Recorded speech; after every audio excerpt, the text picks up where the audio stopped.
প্রিয় দর্শক, আসসালামু আলাইকুম। আজকের নতুন আরেকটি ভিডিওতে আপনাদের সকলকে স্বাগত জানাচ্ছি আমি নাজমুস সাকিব। প্রিয় দর্শক, পতিত স্বৈরাচার আওয়ামী লীগের লোকেরাই কি বর্তমানে বাংলাদেশ নামক রাষ্ট্রটিকে চালাচ্ছে? এই প্রশ্নটি আজ আমার মনে জেগেছে। আপনারা হয়তো ভাবছেন যে এ ধরনের অমূলক প্রশ্ন কেন আমার মনে জাগলো? প্রিয় দর্শক, এই প্রশ্ন সত্যিকার অর্থেই আমার মনে জেগেছে এ কারণেই যে ছাত্র গণহত্যায় সরাসরি অর্থের যোগান যে ব্যক্তি জুগিয়েছিল সেই বেনজিরের কুখ্যাত ক্যাশিয়ার হিসেবে পরিচিত সেই জসিম, সেই জসিমের যে সাম্প্রতিক সময়ের বেপরোয়া আচরণ, সেই বেপরোয়া আচরণের কারণেই কিন্তু আমার মনে এ ধরনের প্রশ্ন জেগেছে। এবং এই জসিম প্রায় মাসখানেক আটক ছিল বৈষম্য বিরোধী ছাত্র আন্দোলনের সময় দুর্জয় আহমেদ নামের এক ব্যক্তিকে গুলি করে অন্ধ করে দেওয়ার অভিযোগে দায়ের করা এক মামলাতে। এবং এই মামলাতেই সম্প্রতি সে বেরিয়ে এসে জামিনে তার এক ব্যবসায়িক প্রতিপক্ষকে গুলি করে হত্যার হুমকি দিয়েছে এবং আরও নানা ধরনের বেপরোয়া আচরণ সে করেই যাচ্ছে জামিনে বের হওয়ার পর থেকেই।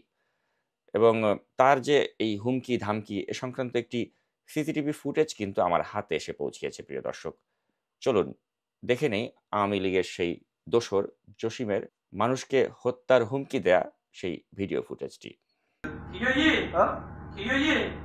চব্বিশ ঘন্টার মতো তাই মধ্যে কি কক্সবাজার তুলো তুলো বানাবি তুলো তুলো বানাবি না জসিমে তো কক্সবাজার তুলো বানানো কি বানান কি হইতে ইতেরা গুন্ডা তো গুন্ডা ইবে গুন্ডা বে সিয়ারা জানা গুন্ডা ইবে আজ জসিম সিয়ারা জানা ইতে গুন্ডা করিবা লাভ হয় এই তুই যুবলীগ ছাত্রলীগ সন্ত্রাসী না কি দাও রে বড়া তোর গুন্ডাগির হ্যাঁ নিষেধাজ্ঞা সুদাউতে না মিয়া এই তোর তুই নিষেধাজ্ঞা সুদাউতে না লয় নমাইতো না রটলে নিম ফোন দি তোর এখন এক ঘন্টা মধ্যে দেবি তোর হালত কেন খবরদার তুই লরিবি গুলি করে দিবা খাইছে আই তাই তোর হই তুই একটা আধা ঘন্টা বইয়েন দে আইয়ে রাখ তুই কোন দিন না লাগি কি করবি সিং নাকি কি হন যাবতে ওই তুই আধা ঘন্টা বইয়েন ফোন কর হাইবেন না ফোন কর খেলা হাইবেন না ফোন কর তুই ফোন করছ গুন্ডা তো না এই তুই গুন্ডার ফোন করছ না ফোন করে জন না খেলা হাইবেন না এই ফোন কই তোমার দিতে তুই ফর।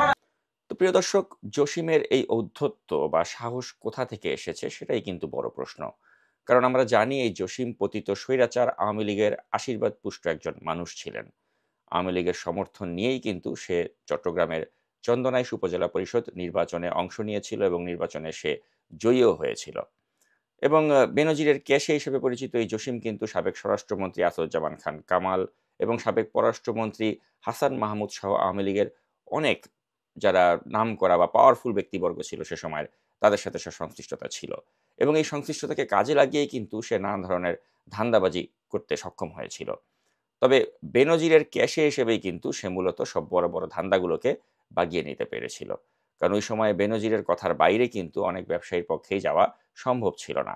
তাই অনিচ্ছা সত্ত্বেও কিন্তু কোনো ব্যবসায়ীকে বেনজিরের চাপে এই জসিমকে তাদের ব্যবসায়িক পার্টনার করতে বাধ্য হতে হয়েছিল। তো তেমনই একটি ঘটনা কিন্তু ঘটেছিল কক্সবাজারের বিলাসবহুল ৫ তারকা হোটেল রামাদাকে কেন্দ্র করে। এবং এই হোটেলের পুরো বিনিয়োগটি কিন্তু মূলত করেছে রংধনু গ্রুপ। অথচ বিনা পুঁজিতে জসিম পার্টনার হয়ে ঢুকে পরবর্তীতে এই পুরো হোটেলটিরই কিন্তু সে নিয়ন্ত্রণ নিয়ে নেয়। তো আমরা ভেবেছিলাম যে ৫ আগস্টের পর আওয়ামী লীগের দোসর জসিমের নিয়ন্ত্রণ মুক্ত হয়ে আন্তর্জাতিক মানের এই ৫ তারকা হোটেলটি তার প্রকৃত মালিক বুঝে পাবেন। কিন্তু এক্ষেত্রে কক্সবাজারের ৩ আসনের সাবেক সংসদ সদস্য এবং বিএনপির নেতা লুৎফুর রহমান কাজল তিনি নিজ উদ্যোগে কক্সবাজারের পর্যটন শিল্পের মঙ্গলের কথা বিবেচনা করে জসিমের পরিবারকে ডাক দেন এবং তাদের সাথে একটা আলাপ আলোচনা করে তিনি চেয়েছিলেন যে রংধনু গ্রুপের সাথে জসিমের একটি মধ্যস্থতা বা আপোষ মীমাংসা করিয়ে দেয়ার। অথচ কুখ্যাত এই জসিম সে কোনো ধরনের আপোষের প্রস্তাবে রাজি না হয়ে স্থানীয় একটি ভুইফোর অনলাইন পোর্টালকে কাজে লাগিয়ে লুৎফুর রহমান কাজলের চরিত্র হনন করে এবং তাকে নিয়ে একটি আপত্তিকর ভিডিও বানিয়ে সেটি ভাইরাল করে দেয়। তো প্রিয় দর্শক, এটি কল্পনা করলেও কিন্তু অবাক লাগে যে যেখানে ফ্যাসিস্ট হাসিনা প্রাণ ভয়ে দেশ ছেড়ে পালিয়ে গিয়েছে, সেখানে জসিমের মতো একজন আওয়ামী লীগের লেসপেন্সার এখনো বাংলাদেশের মাটিতে বসে থেকেই বিএনপির একজন প্রভাবশালী সাবেক এমপির বিরুদ্ধে এরকম কুরুচিপূর্ণ ভিডিও বানানোর সাহস করে।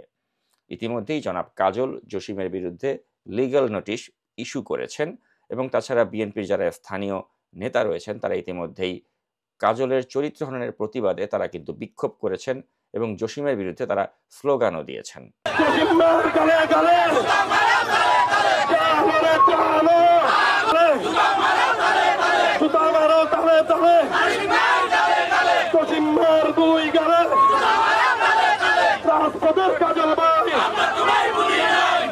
প্রিয় দর্শক, শুধু লুৎফুর রহমান কাজলই নন, জসিমের অন্যায় আচরণের শিকার হয়েছেন রংধনু গ্রুপের মিডিয়া হেড সাইফুল ইসলাম সবুজ। জসিমের হুমকির শিকার সবুজের মুখ থেকেই চলুন জেনে নেই এ ব্যাপারে বিস্তারিত। একটা সৎভাবে একটা কোম্পানিকে প্রতিনিধিত্ব করার কারণে সে ঈর্ষান্বিত হয়ে আমাকে এখন মৃত্যুর হুমকি দিতে পারে। আমার পরিবারকে নিয়ে আমি এখন শঙ্কিত।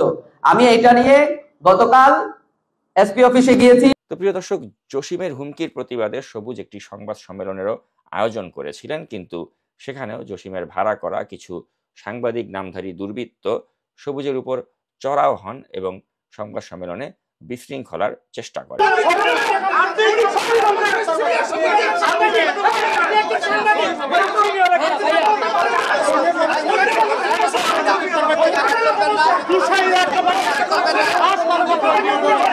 তো প্রিয় দর্শক, ছাত্র গণহত্যায় অর্থের যোগানদাতা হিসেবে পরিচিত জসিমের বিরুদ্ধে একাধিক মামলা রয়েছে।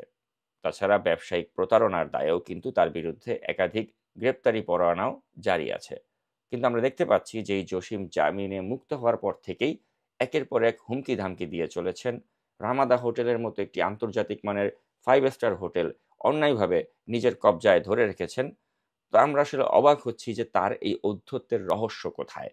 প্রিয় দর্শক, আমরা এই প্রশ্নের জবাব চাই, পাশাপাশি আমরা চাই যে এই অন্তর্বর্তী সরকার তার বিরুদ্ধে তারা যেন যথাযথ পদক্ষেপ নেয়।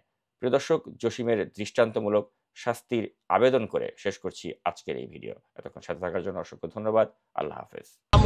এলাকায় যে জুলুম অত্যাচার চালিয়েছে এই সরকারের কাছে আমার একটাই দাবি যে এই খুনি সন্ত্রাসীদের অবিলম্বে গ্রেফতার করে জামিন বাতিল করে কারাগার প্রেরণ করা হোক এবং এর দৃষ্টান্তমূলক শাস্তি মাধ্যমে তাকে ফাঁসির কাস্টডিতে আদেশ দিয়ে তাকে ফাঁসির কাস্টডিতে পাওয়ার জন্য আমরা আবেদন জানাচ্ছি। এই যদি এই সন্ত্রাসীরা যে আমাদের আন্দোলন কিসের জন্য হয়েছে, আমাদের আন্দোলন হয়েছে সন্ত্রাসী ভূমিদস্যু এই মাফিয়া সরকারের বিরুদ্ধে, মাফিয়া হাসিনার বিরুদ্ধে। যে হাসিনার যদি এই কলাকৌশলী এখনো বাইরে থাকে তাহলে তো আমাদের এই ছাত্রদের এত রক্ত দেওয়া, হাজার হাজার ছাত্র রক্ত আমাদের তাদের সাথে গাদ্দারি করা হইলো। যে অবিলম্বে চাকরি জসিমকে গ্রেপ্তার করে তার জামিন বাতিল করে ফাঁসি